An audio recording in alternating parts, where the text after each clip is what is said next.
Boom. No. Button right.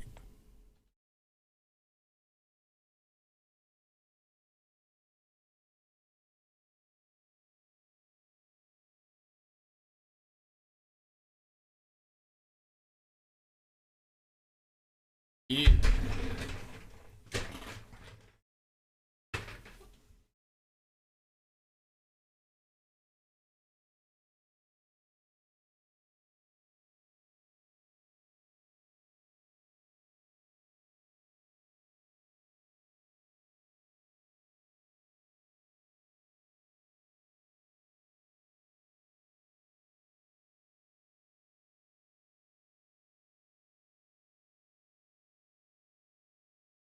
Shadows, etc., etc., etc.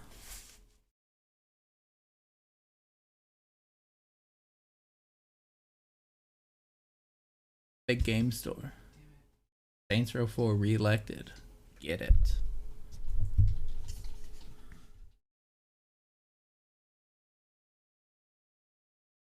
Okay, gun machine. Oh, sick.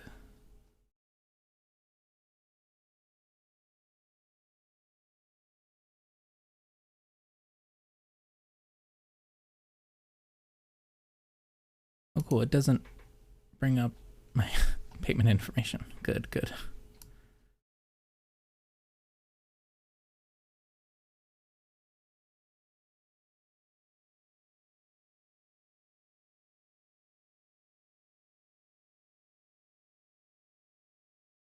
Let's see.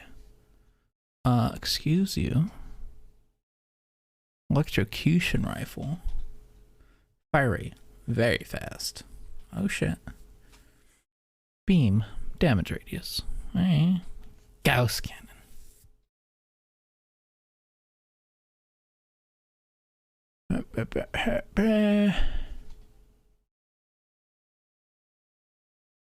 Chibi kind of style. Okay, it's like arena shooter, top down, 3/4 view, couldn't deal. Alright.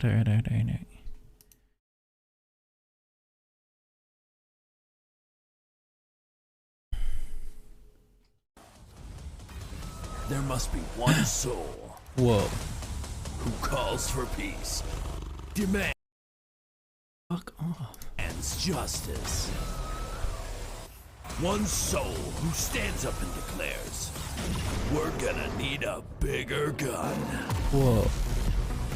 Rain hellfire upon hordes of gruesome flesh beasts as you blast through a maze of death. Wildcat gun machine.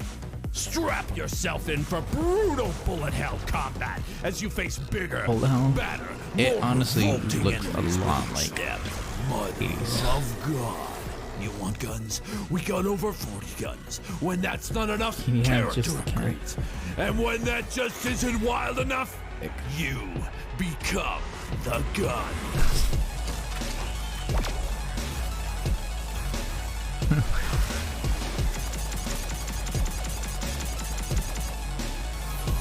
I was really playing into the market for clue. He's checking a lot of boxes.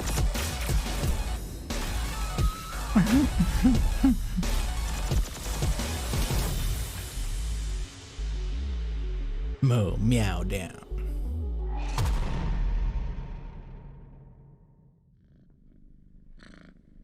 No chunks were harmed in the making of this trailer.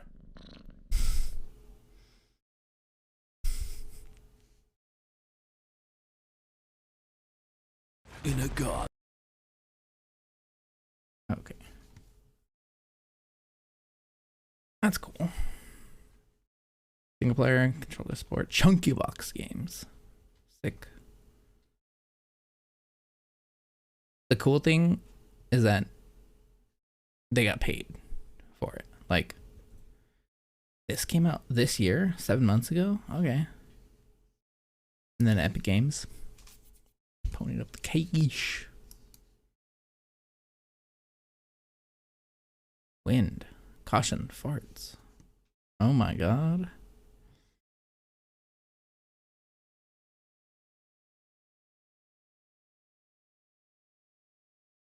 Feel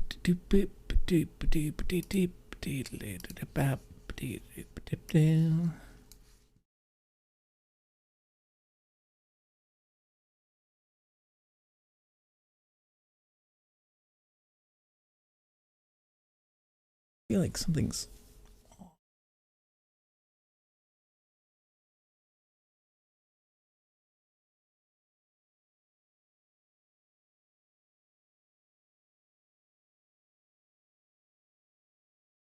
I can adjust that. Um, oh my god.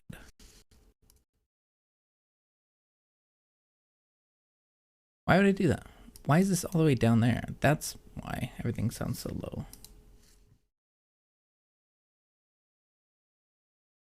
Oh, because I was probably, yeah.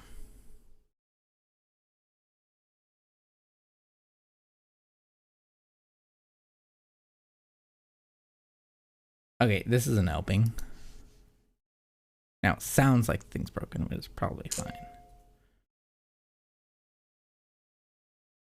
An end to evictions targeting low-income renters. Shit. Lower your claims. I mean, it is a trick question, right? They want to get you to self-incriminate.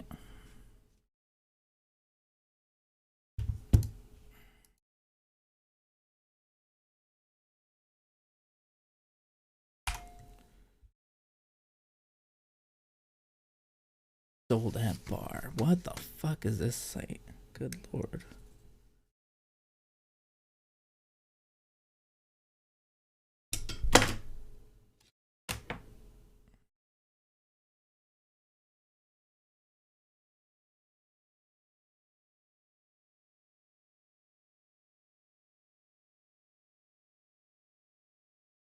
The fuck?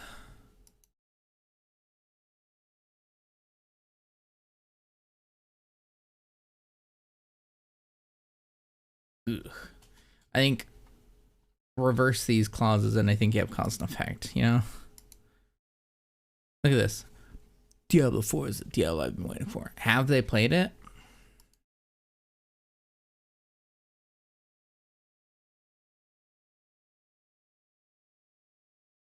$10. Okay.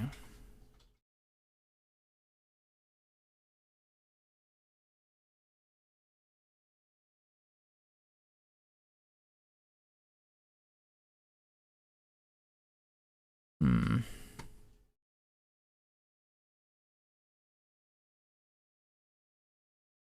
Yeah, she's underwater. And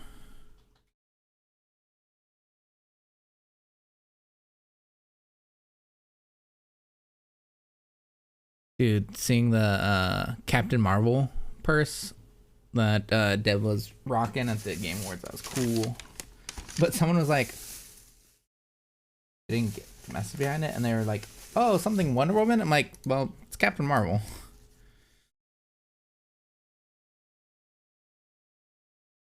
Why is this?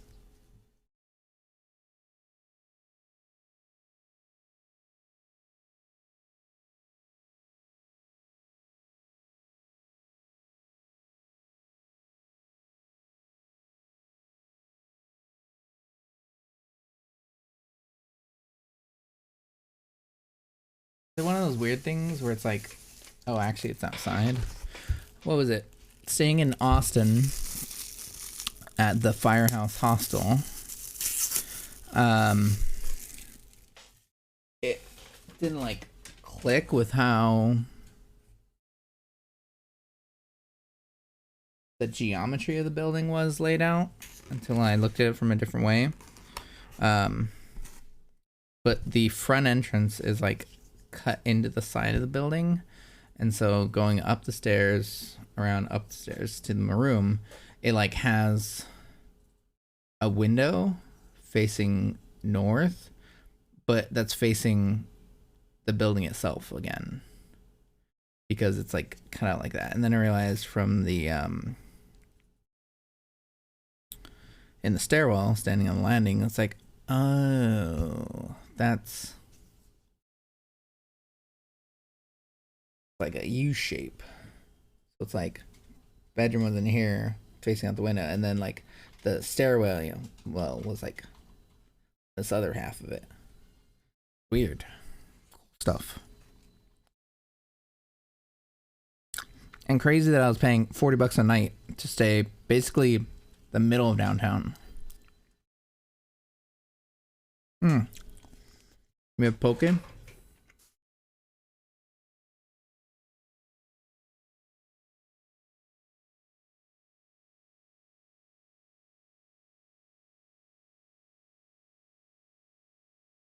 And the poke restaurant. Well, you see. With the stylus tip. Cool. Regular pen tip. Nice. Got the green. Love this color green. I wish I could get this color green for sheets. That'd be awesome.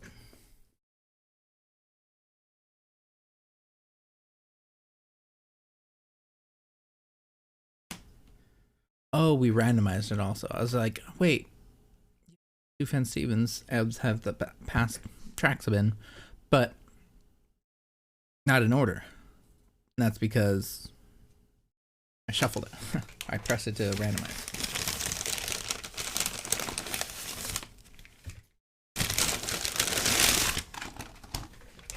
Got some jalapeno poppers.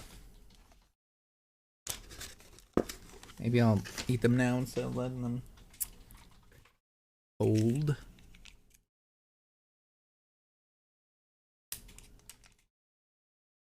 Find out what's going on here.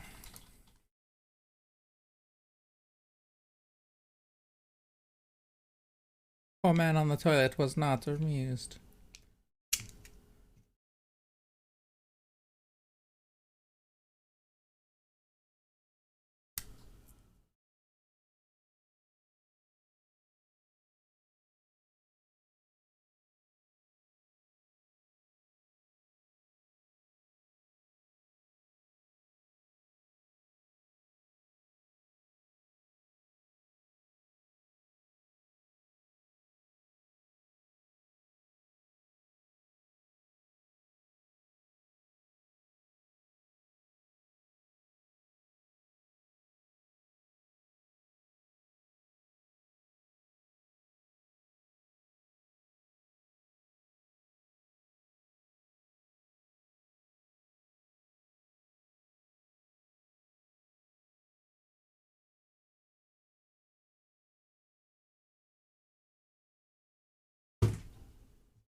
DIY remodel fail. I understand. Another layer of drywall. I was very disappointed. And anything interesting behind it all. Then use knife cut an even bigger square in the wall, which he thought would lead him to the secret room. Noise he heard didn't come from. Get out of here. We're back. Finalize when he's gonna be doing his speed run.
He stormed out enough because OBS is being inefficient. Well, ineffective. Basically, he can't save the profile settings for the different version of OBS because he wasn't on the admin profile.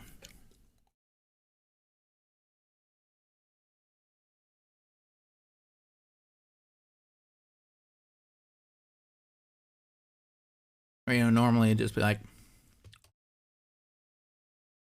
okay, you're signed into this account. Here's these settings for this program.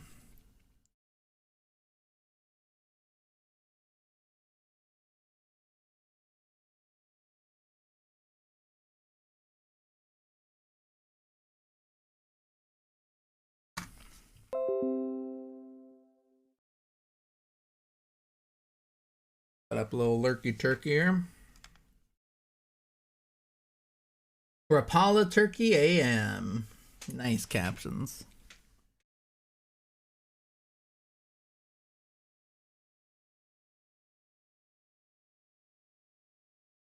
Inside the frantic texts exchanged by crypto executives as FTX collapsed.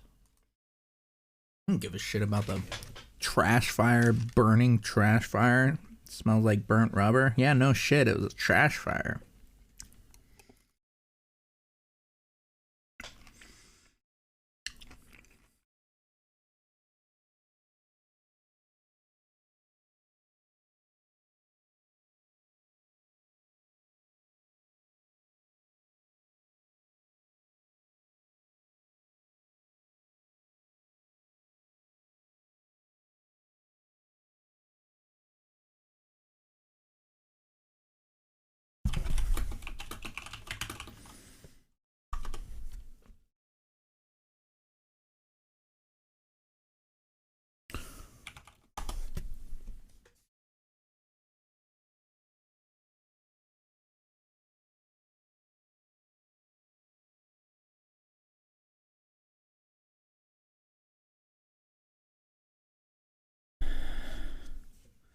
I call you from the comet's cradle. I found you trembling by yourself. When the night falls, I know my white shoulders.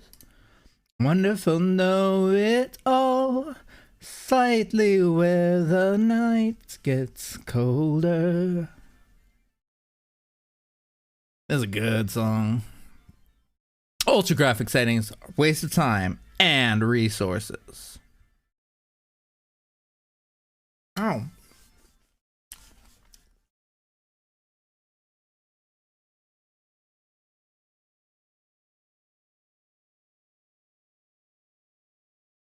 That's pretty crazy.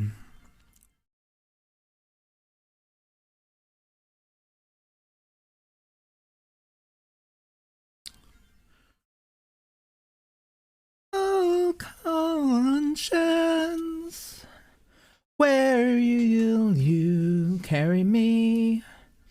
I found you, star of terrifying effigies.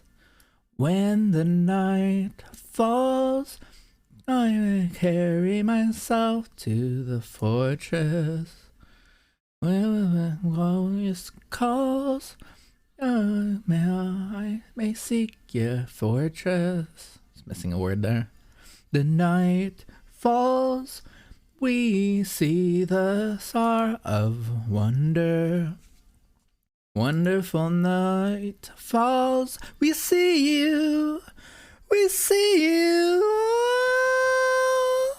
See the stars coming out there to the yard. I see the stars coming out there to my heart. I stars coming out there to the yard. I see the stars Coming out there to my heart. You see.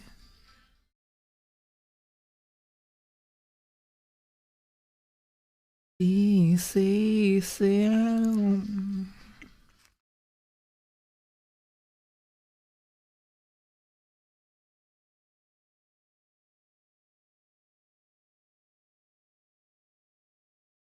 God.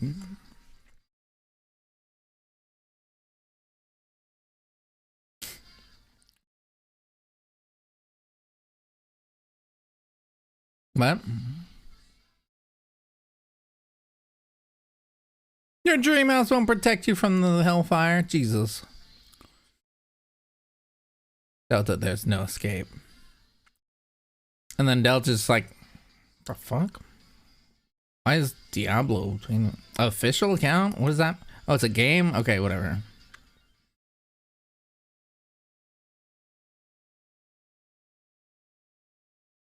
This is such not an article. A game is coming out. No shit. The Game Awards happened. A lot of things were announced. Fucking idiots. I hate that. As you listen to good Christmas music.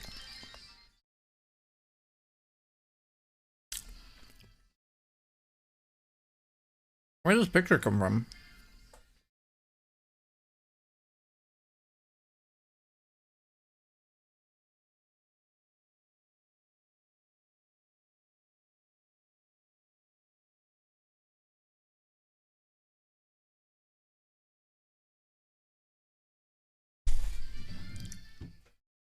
Upstairs in the garage, I have them.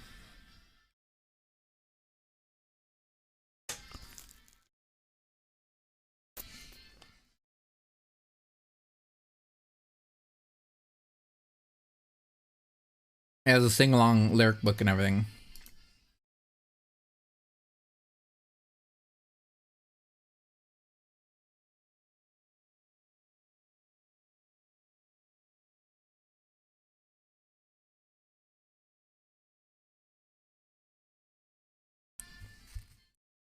The whole practice of shadow banning someone is so they don't know. Is shadow banning a thing on Twitter? I don't know. Why would you let someone see if they've been shadow banned? Then they'll register another account and then continue the practice that they got shadow banned for.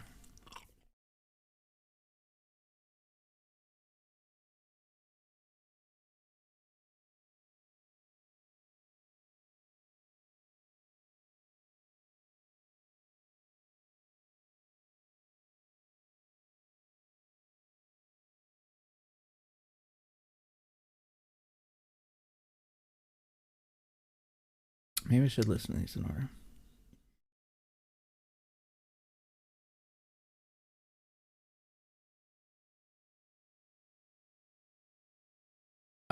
Because we have Suzanne Stevens, Songs of Christmas, and Silver and Gold. Josh Belleville, Rack and Ruin Christmas, Rack the Halls, Harry and the Potters, Magical Christmas of Magic.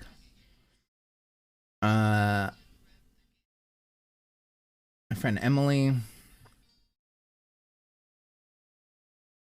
I don't have the other ones in here. Okay. I should adjust that. I don't know.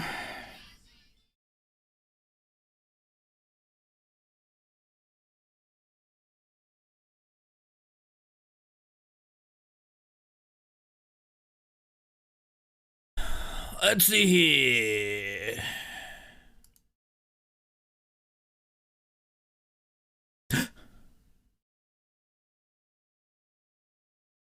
I'll be right back. It's just kind of like, babe, wake up! It's a Mad Mitten stream. You post that in the.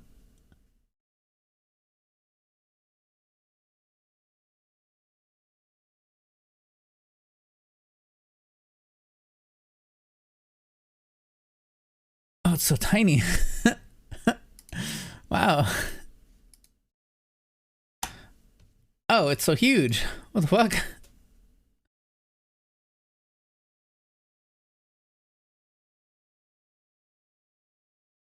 Someone shooting off fireworks? Whoa.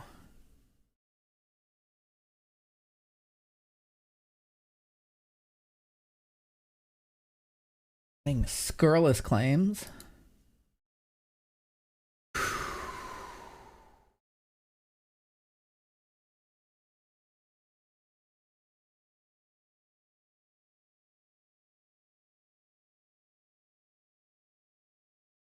Make a choice.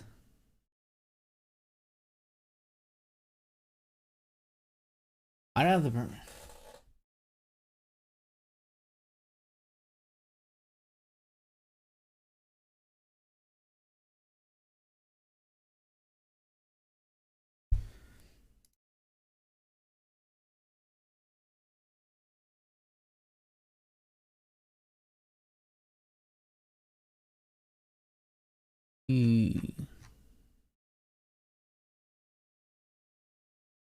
Okay, I said I was not distracted, and then I got distracted. It's my fatal flaw. I can't help it. Let's time out how long it takes to read through this thingy.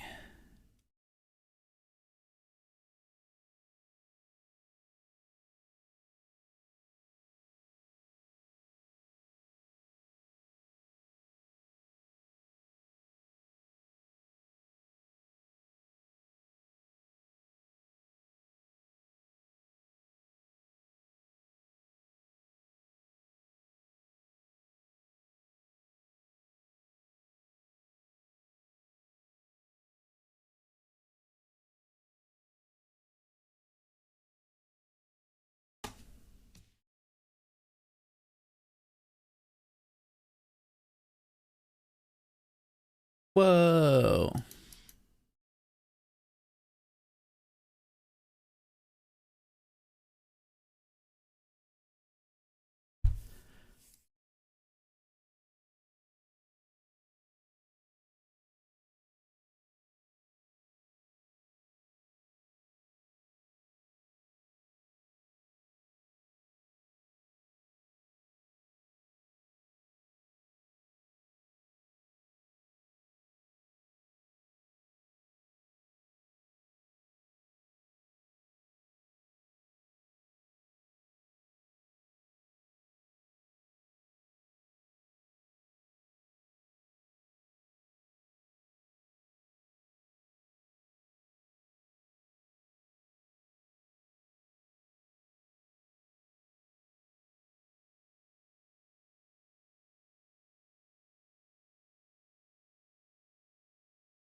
BTW might start.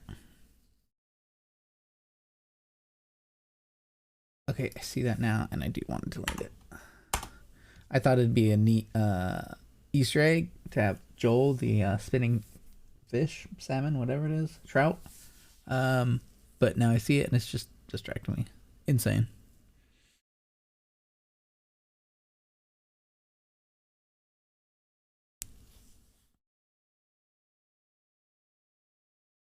So let's see.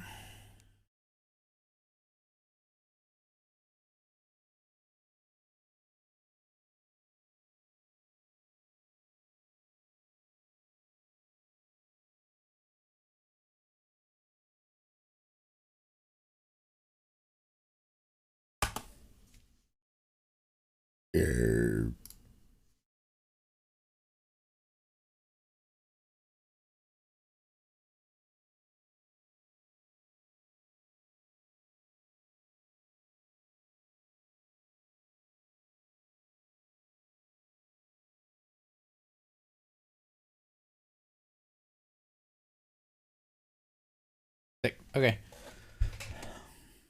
So this is Home Alone, The Reckoning, Part 1, La Incompetent. Editor's note. All right. What a troubled young man. Buzz. She hugged her coat tight around her and quickened her pace as the wind began to swirl leaves and snow and locks of red hair into her face, obscuring her vision. It had been a long day already. She was on her way home when she got the call. It wasn't the usual homicide, crimes of passion that she was used to investigating. It was something big. Completely calculated act that had taken meticulous preparation on many levels, to the point Aaron assumed that the fact that they even discovered this grisly scene was part of the plan. She ducked under the tape and walked up to the third floor apartment, where she immediately caught a whiff of the most foul thing she'd ever smelled. She pushed her way through the various uniformed bodies swarming about the scene and into a bedroom where the acrid fumes were coming from. "Marley, good you're here." The head of the behavioral science unit, Jack Douglas, her boss, made his way to her across the room. "Jesus, what happened here, sir?" The scene in front of her was straight out of a horror movie. A thin, malnourished man was strapped completely naked to a large mattress with various belts and ties.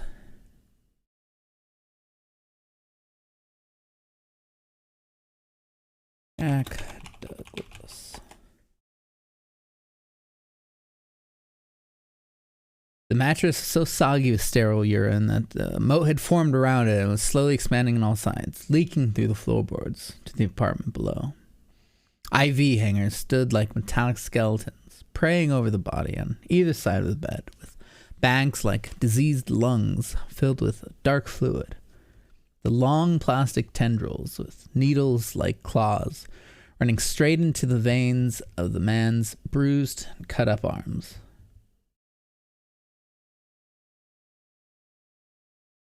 The victim was strapped down for days and administered a pure Pepsi Cola through the IV drip. The carbonation bubbles in the Pepsi caused a vascular embolism and undoubtedly an immense amount of pain before his heart failed.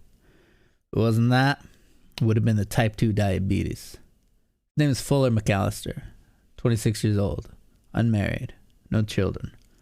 Worked at a convenience store downtown. Found a note on the nightstand. We'll put it in evidence. Seems more of an insult than any kind of clue. He handed her the note, written in red ink on a torn, greasy sheet of notebook paper. "Go easy on the fluids, pal. The rubber sheets are packed."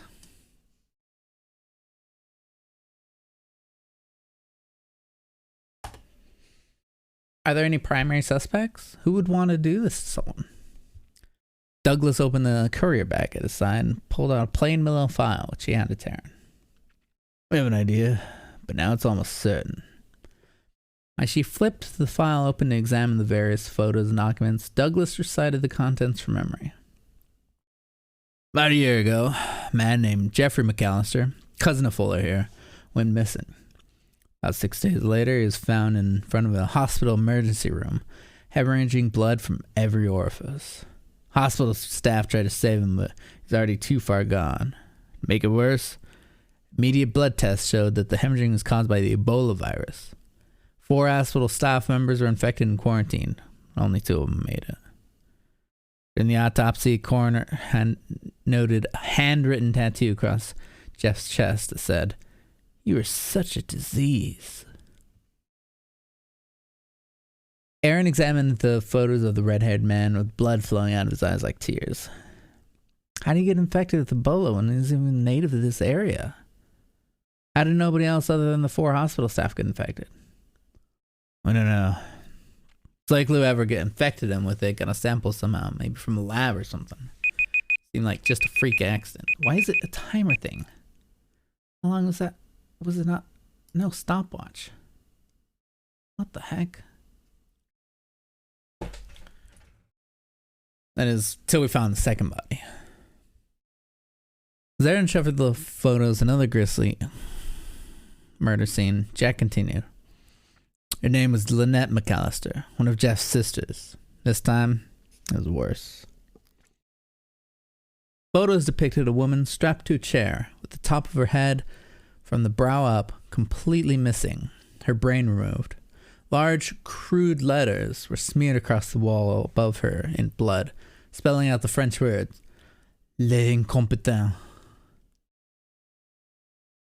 As you can see, his methods are becoming more sophisticated and gruesome. So someone's systematically killing anyone named McAllister? Who's holding the grudge? We believe it's the youngest McAllister sibling, Kevin. Spent most of his teen years in and out of juvenile detention for various violent crimes committed with elaborate traps. There's a series of incidents in his childhood where his entire immediate and extended family abandoned him around the holidays. We now believe it is all a manifestation of his desire to regain control.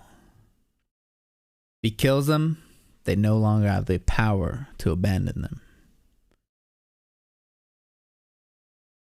Oh, if he kills them, they no longer have the power to abandon him. Precisely. So who's left? Any more siblings? What about the parents? Parents were killed in some car crash on the way to Costa Rica around Christmas in '98. That's when things took a turn for the worse. Disappeared shortly after severely beating his sister Megan with a snow shovel. She needed complete facial reconstructive surgery. She suffers from extreme depression afterwards, till committing suicide at age 22. The mention of the snow shovel, Erin felt her blood run cold, and the earth seemed to drop out from underneath her. All of a sudden, she remembered something. Jesus Christ. My grandfather lived next door to the McAllisters when I was growing up. I know. That's why I called you here. I knew you were close to grandfather. I thought he might have some insight into all this. I don't know. This is too much to process right now. I'll have to think about it. She closed the file and handed it back to Douglas. The smell was beginning to get to her. She had to get away from all these people in order to properly think about everything. She turned to leave. Douglas called out after her. Well, do. And hurry. We're pressed for time on this one. She stopped and turned back to him. What do you mean, sir? A few days ago, we got a report that Kevin's oldest brother, Buzz, and his uncle Frank, Fuller's father, went missing after leaving the local strip club early Sunday morning. We believe he's abducted them and is holding them somewhere. Discussions with other family members are any indication, Buzz and Frank are Kevin's most hated enemies. There's really no telling what kind of horrible things he'll do to him. He needs to be caught as soon as possible. I'll try, sir. Quite frankly, I don't really know where to start. Well, maybe you can start here. Douglas reached into his bag again, pulled out another file and handed it to her. These two men are Kevin's only known surviving victims. They're somehow subjected to his torture devices twice, miraculously survived both times. They've been in state pen for the good part of the last 20 years, but they may be able to provide some answers. Good luck, Marley. Be careful. Erin walked down the house, into the icy wind, and got back into her car. There was something she couldn't shake from her mind as she drove home. Connection between her own grandfather, the sweetest man she'd ever known, and this innocent child who lived next door to him, who had in the intervening years become a psychotic killer. She quietly let herself into the house so as not to wake her roommate. She made her way to the kitchen. She began to brew a pot of coffee. It was going to be a long night. She sat down at the dining room table, opened the file Jack had given her, and the next few hours learned about two men she'd never seen before or heard of in her life. Harry Lime and Marv Merchants. The Wet Bandits.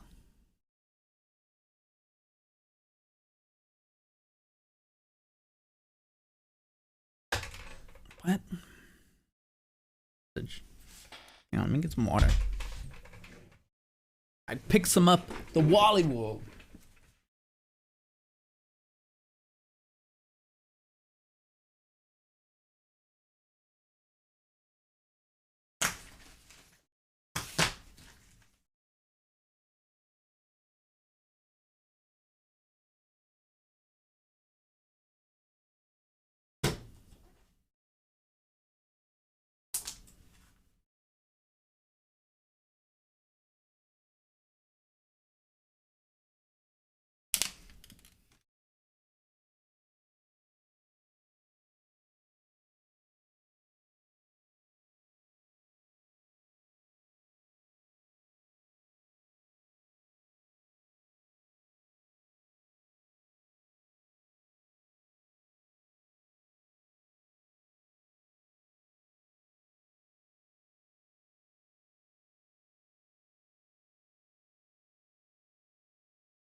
Right. I forgot we're called flesh tubers now. Ah, ugh.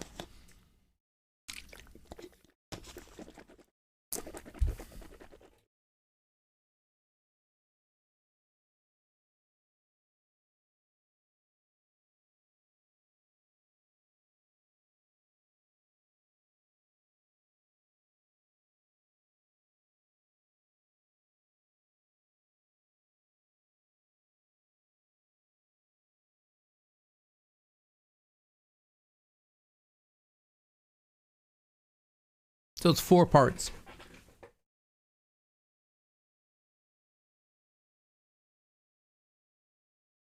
Mad Men's. She did the emo mittens. It when she was putting that on, she like transformed. I think it was a dark lipstick, but she just really struck me as looking at like Mona Mitten from the excellent cat pop band Mittens. I was like, whoa, like a magic act. Oh, it's a heartbeat simulator.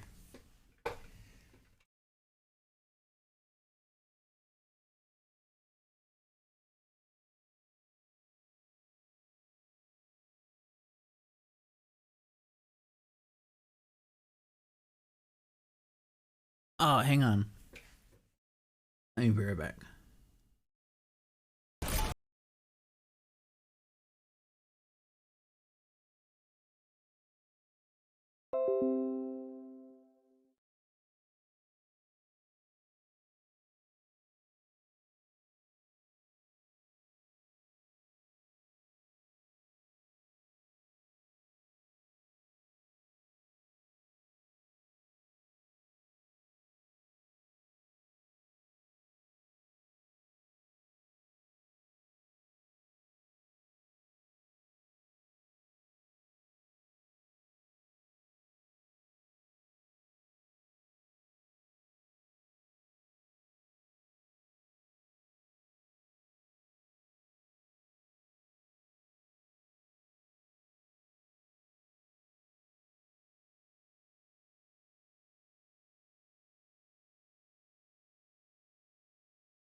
Have I been muted like this entire time? Fuck.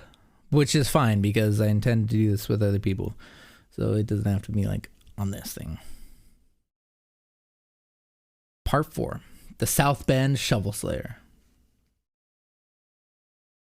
It's Christmas Eve.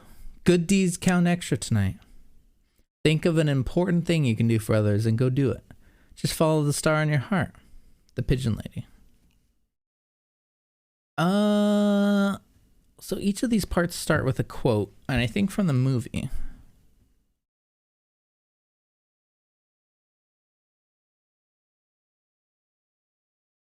Oh, part 2 didn't.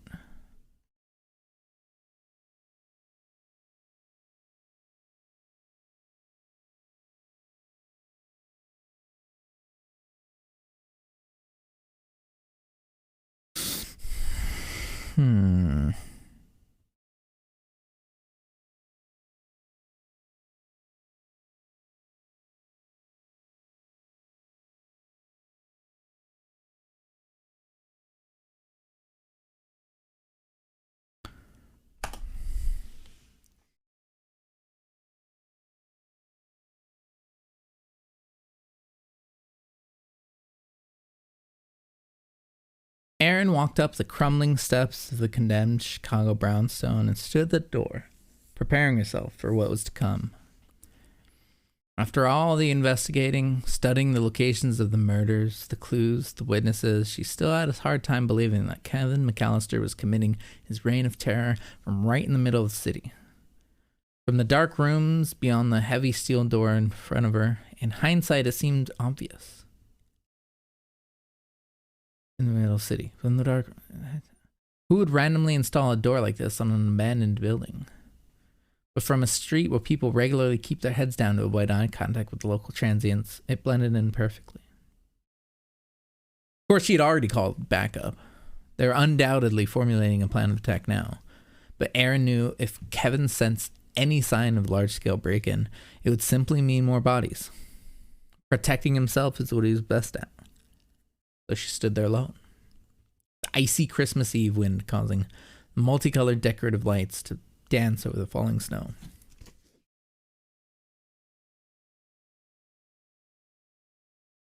She glanced up to the top corner of the door and noticed a small security camera. He already knew she was there, so no use trying to surprise him. She tried the front door. Locked, of course. Then she went around the side of the building, tried one of the windows. It was unlocked. A fact she noted couldn't have been an accident. Pulling herself up, she entered the dark and dusty room beyond. She stood up and immediately drew her gun as her eyes adjusted to the dark. Everything seemed too normal. Loose floorboards, abandoned furniture, draped dusty white sheets dotted the room like ghostly islands. After reading all the official reports, she knew what to look for. She wasn't about to let herself make a stupid mistake and end up with a paint can shattering her orbital socket. As she made her way to the kitchen, she saw a doorway leading down to a basement. Even from where she stood, she could see a green flashing light on and off, a green light flashing on and off from somewhere down below. There was no doubt in her mind now. Kevin was waiting for her down there. Kevin? Kevin? She called out. Kevin, I know you're down there. This is Special Agent Aaron Marley. I'm with the FBI. There's no use trying to run anymore. I know everything about you, so if you just step out in the open with your hands on your head, we can make this easy for everyone. Aaron slowly made her way down the creaking stairs, keeping an eye out for her nails, either loose or purposefully placed on the way down. Her hands started to sweat around the grip of her gun, and she could hear her heart pounding in her head. The strobe effect, the warning light, made it impossible to focus on anything. When she got to the bottom of the stairs, the light went off, and she stood in complete silence and darkness for a few seconds. In that moment, she could hear what sounded like muffled screams coming from somewhere across the room. Kevin? Kevin, are you... Before she could finish, the speaker somewhere in the room began blasting Brenda Lee's Rockin' Around the Christmas Tree. At the same time, a series of colored spotlights flashed on and illuminated various mannequins scattered about the room. some mounted and spinning on turntables, others with various ropes and cables articulating the limbs. Rocking around the Christmas tree at the Christmas party hop. Erin made her way through the ceramic bodies, an entire family Kevin had created to replace his own. Family that would always be there. Never leave him. She stepped over power cords and a model train set that was being used to cart around an old cardboard cutout of Michael Jordan around the room. She made her way towards a heavy door where she thought she heard the screaming moments earlier. Can you hear me? This is the FBI. Don't worry, I'm going to get you out of here. Everyone's dancing merrily in the new old-fashioned way. She grabbed the handle and pulled as hard as she could. Nothing. She tried to pull again, but just as she did, a body flew at her from behind and grabbed onto her, knocking her off balance, causing her to drop her gun. You'll never fucking get them out alive! The voice roared behind her as the man flung his arms around her neck in an attempt to choke her.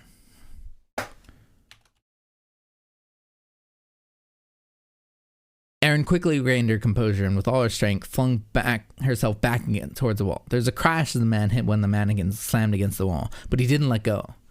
She knew it was only a matter of a few more seconds before she lost consciousness. You will get a sentimental feeling when you hear voices singing, let's be jolly, deck the halls with boughs of holly. What's this thing? Bows? Her eyes frantically searching around the room as she spun around with increasingly heavy weight on her back. She noticed amongst the dancing mannequins and flashing lights a jar seemingly containing a human brain in some sort of liquid. An old sled, and then she finally saw what she needed. Leaning up against the wall was a large metal snow shovel. Beginning to lose her strength, she knew it was her only option. She reached as far as she could and grabbed the handle. Then she dropped herself to the ground, surprising the man, holding onto her just long enough for him to lose grip. She spun around finally to face Kevin, the man who occupied her life for the past 3 months. In her mind, she thought the moment would be different. She thought there would be time to absorb everything about him with one look, to understand him, to say the perfect thing with perfect timing to let him know that it was over. But now, in the actual moment, there was nothing. Only the desperate will to survive. And end this once and for all. In that moment, Erin raised the shovel above her head and blindly slammed it down with every ounce of her strength that she had left onto Kevin's face. He screamed, barely audible over the music, and blood flew out where his nose used to be. She swung upwards again, but by the time she brought the shovel down again, Kevin had scrambled out of the way, holding his face. She dropped the shovel and ran to where she dropped her gun, and ran back to the clearly injured man. Grabbing his shoulder, she flipped him upwards to face her and pinned him to the ground while she aimed the barrel of her gun at the mess of blood, skin, and hair. Got you, son of a bitch. Spitting out teeth as he tried to respond, he began laughing. And in a thick Chicago accent, he responded, I'm not him. You've got the wrong guy. I don't know what a Chicago accent is. Her blood running cold, Erin shoved the gun in his face. What the fuck are you talking about? I'm not Kevin. He made me do it. He said he'd kill my grandma if I didn't. At that moment, there's a crash upstairs, and a loud rumble of heavy boots on their wood making their way towards the stairs. The mannequins froze in pace. The music stopped, and fluorescent lights in the basement flickered on. Backup had arrived. Realizing it was over, Erin stood up off the mutilated man with all sense of accomplishment and pride drained from her, and calmly asked, "What? And who are you?" "I'm Murphy. Mitch Murphy. I was his neighbor as a kid."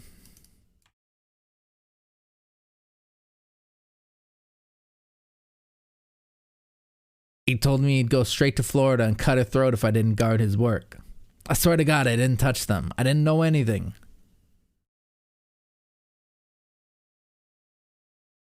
Erin didn't even notice when the agents and police stormed downstairs to apprehend Murphy. She didn't notice when they opened the chamber to the horrific scene where Buzz and Frank were held. She didn't hear her debriefing or congratulations given to her by Jack Douglas, or see the 3 mutilated men taken away in an ambulance.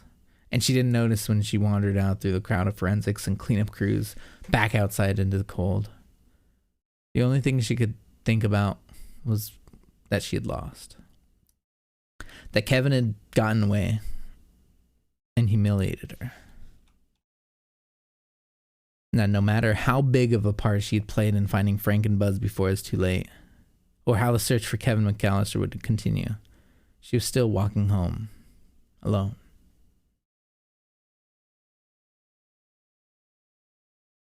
$39, was it 30:30 when the land last? Okay. 9.5 minutes.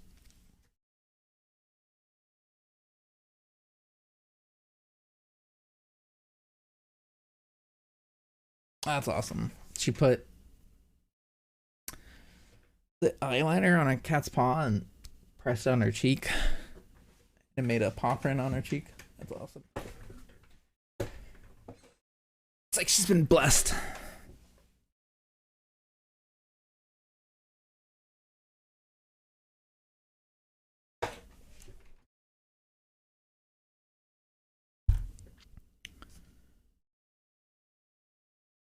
Part 5.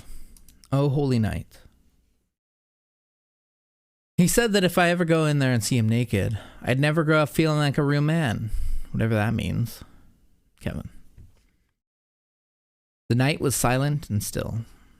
Snow draped the ground evenly, creating soft waves of ice over the empty Chicago streets. But despite the freezing temperatures, Erin kept her window open. Sitting near her with a glass of wine in her left hand, she could hear the choir from the church down the street singing the familiar words that she sang as a child on Christmas Eve. Oh, holy night, the stars are brightly shining. It is the night of our dear Savior's birth. Now, past midnight on Christmas morning, she knew that she wouldn't be able to sleep after the events earlier in the evening. There were no two ways about it. Kevin had gotten the best of her. And so she sat at her window looking out, wondering where he was right now. Suddenly her phone rang. No one would be calling it this late at night unless it was something important. Maybe Jack and the others had found something at the crime scene. Sighing, she got up, set her glass down, and answered it. Hello? There was a long pause before the person on the other line answered it. Can you still hear them, Erin? Erin's blood ran cold. She knew who it was. Where are you, Kevin? Where I am, it's not important right now. What's important is if you can still hear them. Hear who? The children, Erin. The children. Laughing at you. Mocking you. Long lay the world in sin and error pining, till he appeared and the soul felt its worth. The events of the past few days immediately flashed before her. The initial crime scene with Fuller McAllister, meeting Harry and Marv, and the confessional at church. God, it was you. You were the priest. Standing there in her kitchen, she began to feel dizzy. Her legs felt weak, but she forced herself to run to the window and look over at the church where she had inadvertently sat, mere inches away from Kevin. Don't bother going to the church now. I'm long gone. Gone on my own little vacation. Alone. I hope we can meet a couple of old friends of mine when I'm there. Thinking quickly, Erin ran over to her door and picked up the newspaper that had been sitting there all day. Frantically, she tore open the front page. To her horror, staring back at her were mugshots of Harry and Marv, along with a giant bold headline. Wet bandits escape again. Thrill of hope, the weary world rejoices, for yonder breaks a new and glorious morn. She threw the paper to the ground and tried to respond as calmly as possible, but her voice came out shaky and small. My grandfather told me once that you were the reason he decided to reach out and make amends with my father. What happened to that boy?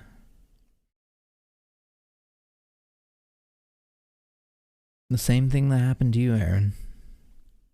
But it manifested itself in an ugly way in me. You should know that no matter what happens, it will never end. You will always hear those little angels laughing at you, Aaron. They're the same, you and I.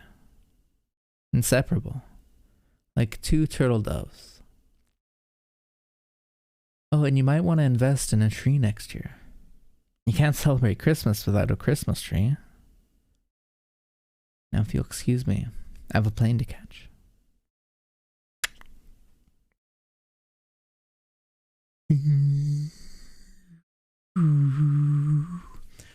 Actually, it would just be a boop, boop, boop. Even after hearing the click of Kevin hanging up on her, Erin stood there for a few seconds, holding the phone to her ear, watching the snow continue to fall outside. Finally, losing all of her strength, she collapsed to her knees and prayed that he hadn't really gone. Kevin? Hello, Kevin? Kevin, answer me, Kevin. Fall on your knees. Oh, hear the angel voices. Oh, night divine. Oh, night when Christ was born. Oh, night. Oh, holy.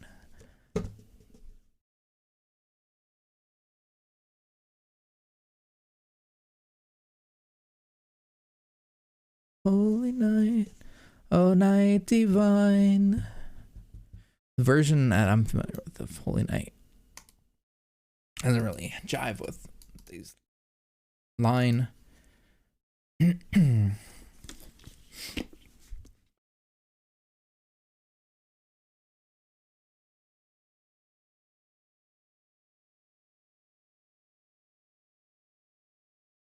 Boy, that's something.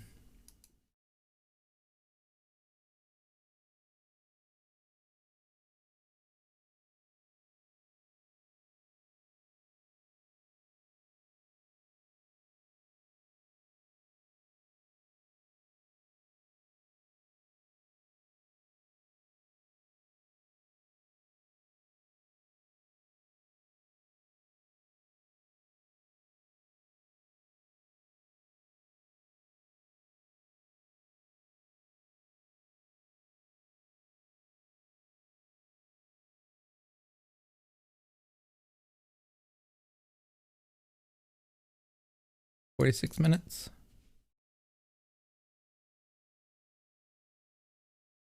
Is this fake?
It's helpless.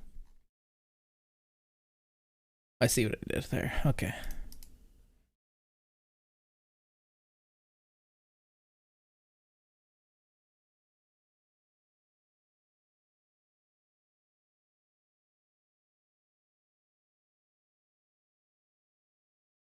The fuck? Hey, dickhead.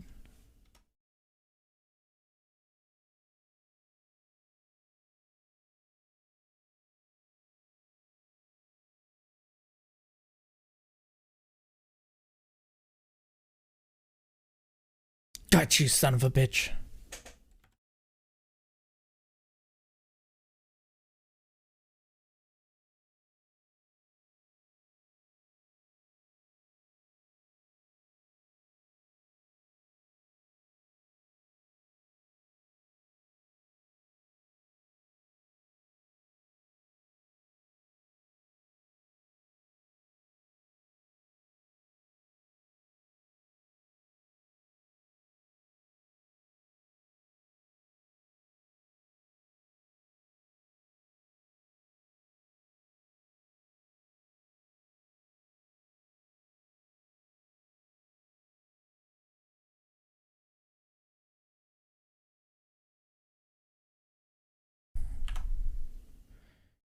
And they missed all these character turns.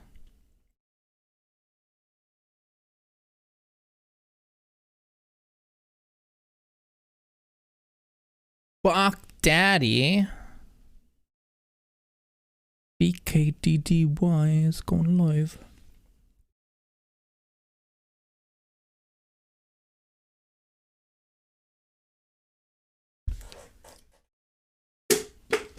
Nailed it. Sick. So it took me 3.5 hours to read 45 minutes. For some reason.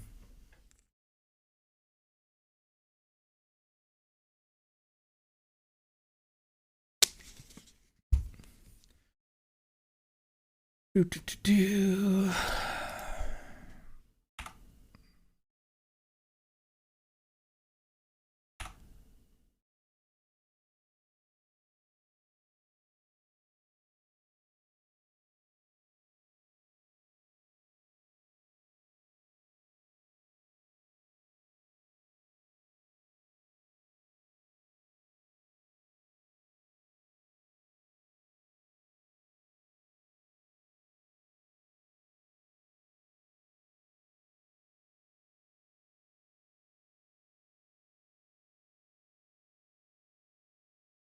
Where all these come from?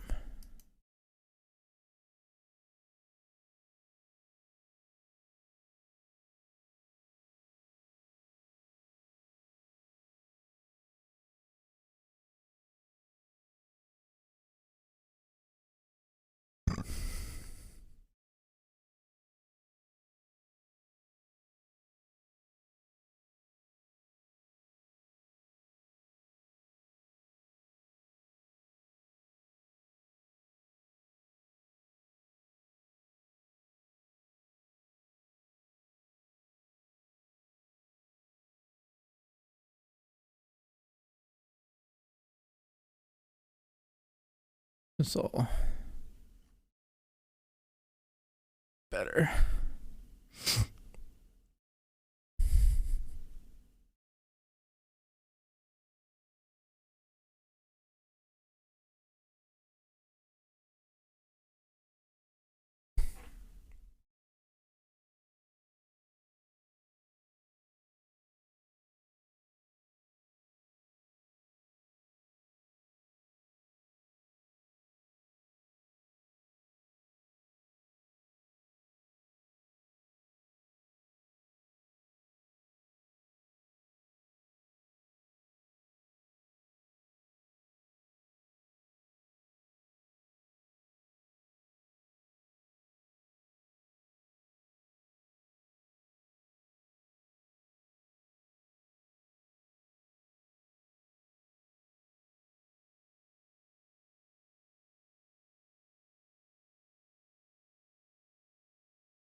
Or slighted, I think it should be.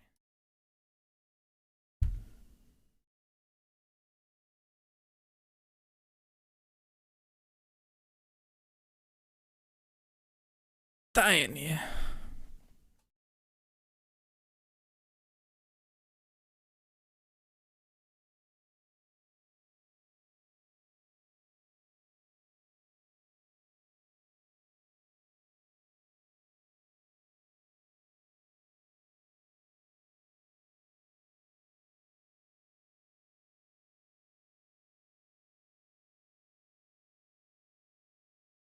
Good deeds count extra tonight.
Okay.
One, two, three, 4, 5, 6.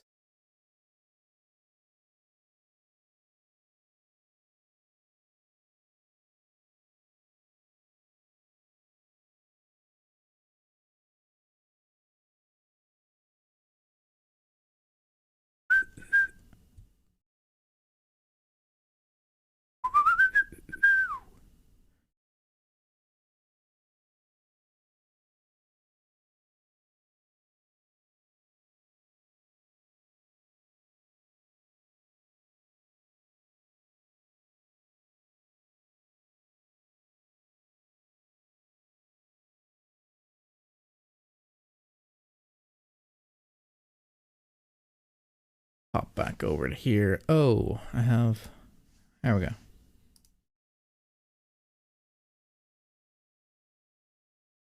Ah, that's nice.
The Reckoning. Oh, Reckoning. How's this thing there? Okay. Ba ba ba.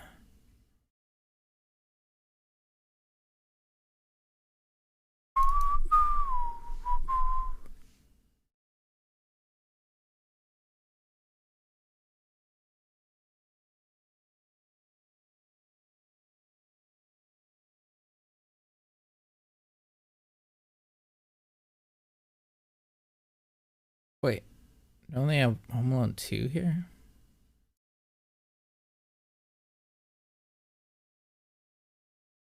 Why didn't I back up Home Alone 1 also?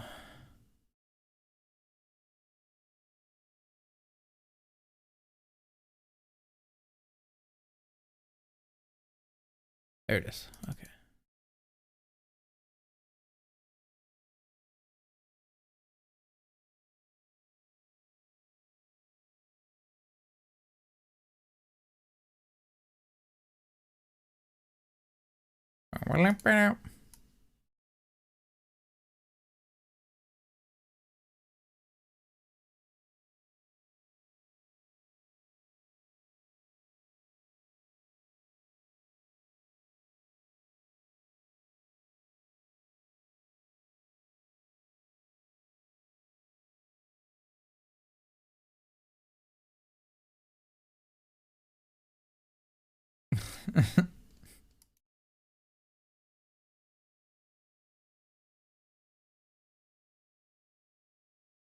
Dancing merrily.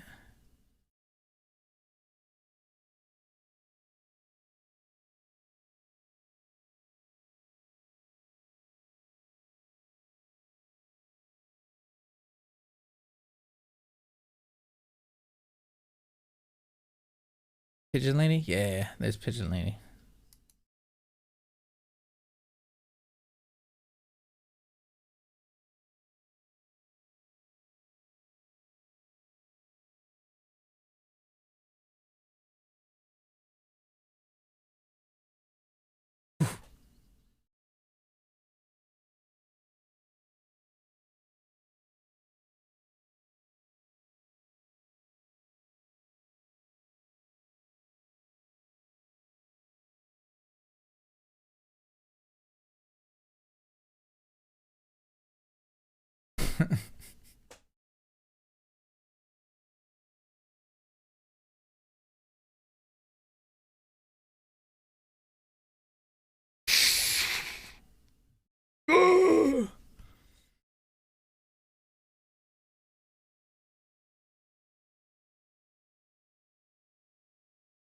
Buzz.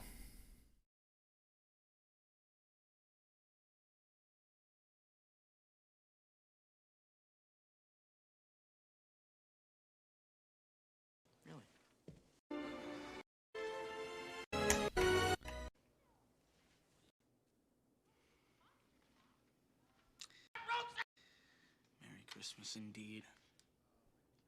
Oh, Dad! Kevin! You spent $967 on room service!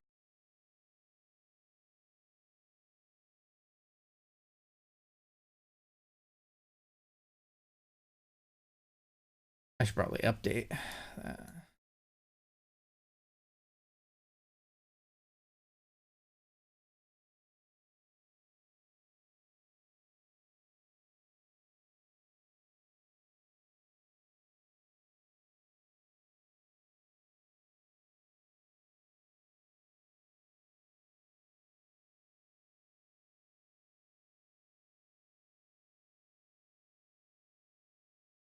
Damn you.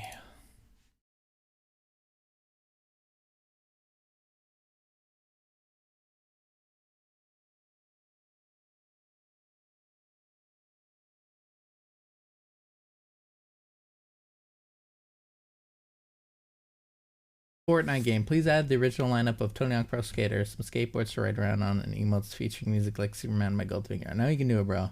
It's just money on the table at this point. Damn.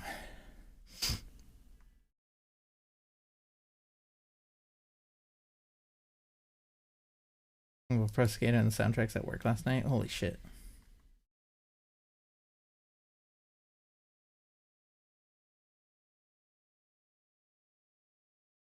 that's pretty cool.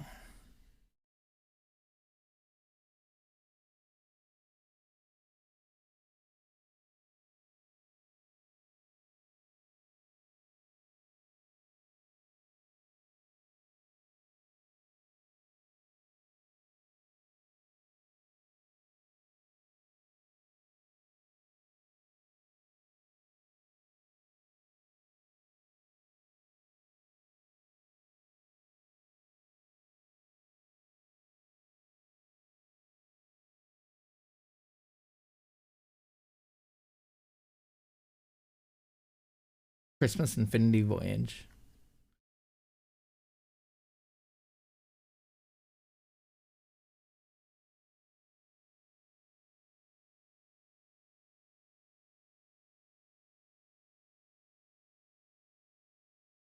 Christmas Unicorn.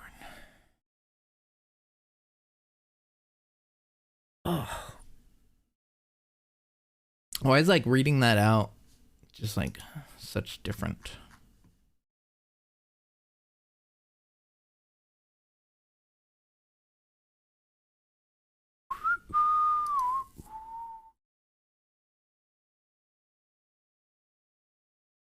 Give yourself a flower. Oh my fucking god.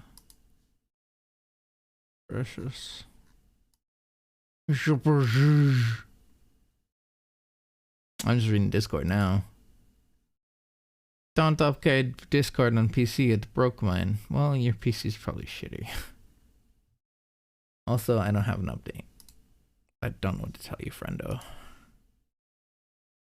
Oh, that was good.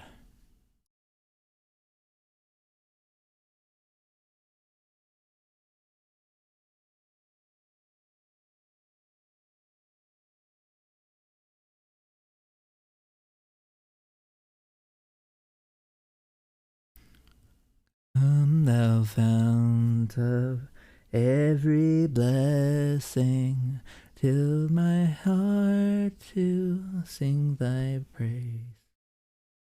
Things of mercy never ceasing, and her psalms of loudest praise. Teach me some melodious sonnet, sung by flaming tongues above. Things of undying love.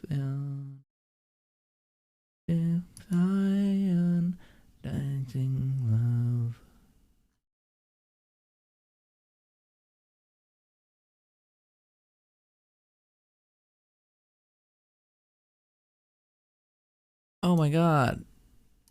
I am Santa's helper. That's 23 tracks on this one? Jesus. Ding-a-ling-a-ling-a-ring-a-ling. Ding-a-ling-a-ring-a-ling.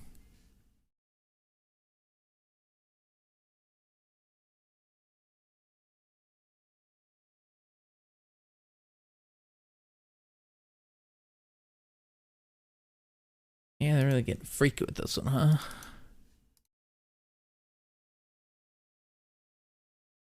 Wild. Set it to default.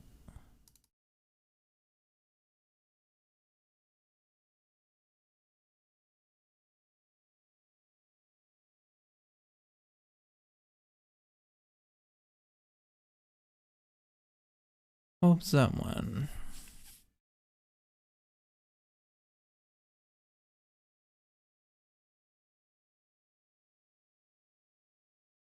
Alright.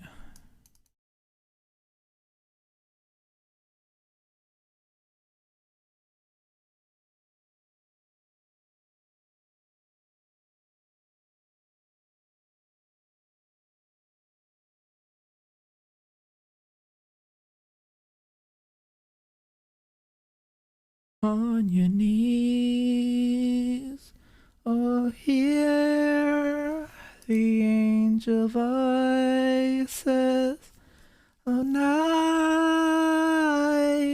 divine. Oh, night when Christ was born. Oh, night divine, no night, no night divine.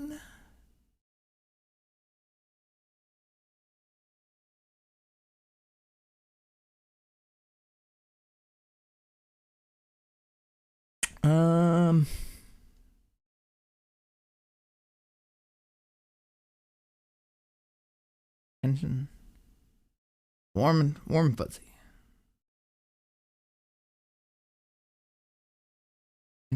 Outside. Princess in the underworld. Princess of the underworld. Yeah. Early access details coming in 2023. Hillside. What you want? Can you say what you want?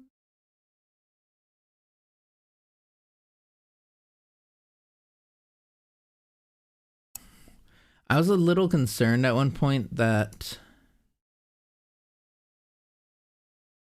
reading through this thing would just take like 2 hours and then be like, oh my god. So if it takes 2 hours reading it by myself, reading it through with other people would take like 5. That'd be awful.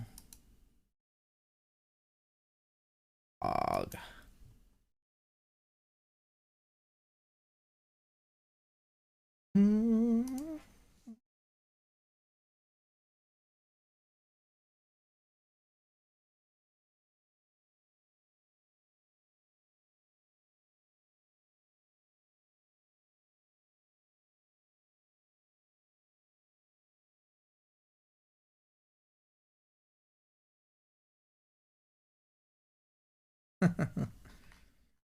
Catching up on Discords, I haven't read.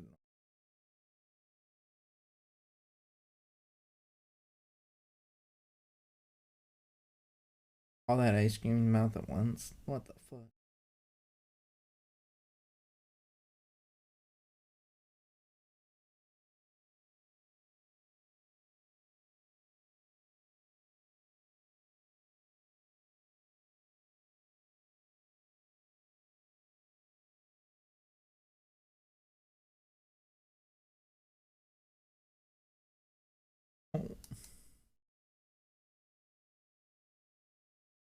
Hey, let's take a break. I'm gonna say Adamira. Oh. Ace streaming. Oh, she finished. What the fuck? I'm gonna say go check out Maddie. Good night. 20 minutes ago.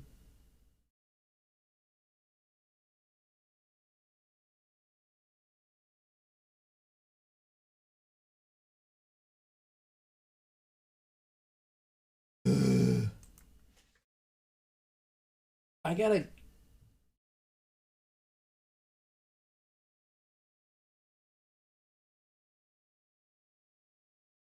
Everyone say bye, Maddie. Bye, Maddie.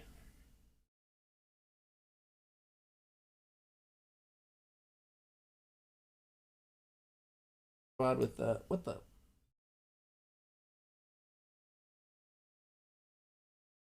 that game. 9 day is going wonderful. I hope so. Same, dear sir. What? Oh, Bortus. Dino.